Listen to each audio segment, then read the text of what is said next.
Fans of the podcast Test Town know that the main character, John McLemore, enjoyed a dangerous hobby called fire-gilding. The ancient process may sound like magic, turning dingy metals into brilliant gold or silver.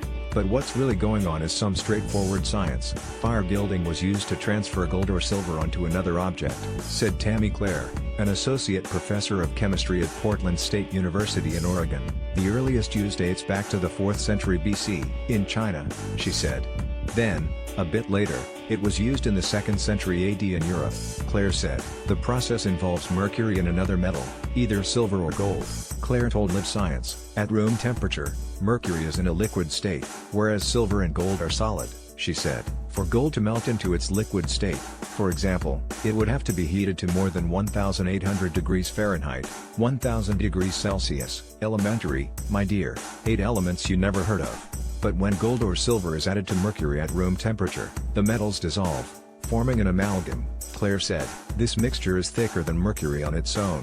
It can be spread like butter, she added. After the desired metal is dissolved in mercury, the resulting mixture is spread onto the object that the fire gilder wants to color, Clare said. Copper-based materials, including brass and bronze, work best, because the mixture can adhere to them, she added. The next step is where the fire comes in. Using fire, the mercury is boiled away, leaving behind the gold or silver, Clare said. Mercury boils at a relatively low temperature for a metal, 675 degrees Fahrenheit, 357 degrees Celsius, she said. For comparison's sake, gold boils at 4,712 degrees Fahrenheit, 2,600 degrees Celsius. After the mercury is boiled off, the gold or silver layer that remains looks dull and lumpy, Clare said. This layer needs to be burnished with a hard, smooth stone to give the surface a smooth and shiny look, she said. The process may sound simple, but it's dangerous because it involves boiling off the mercury, which releases elemental mercury into the air that a person can breathe in,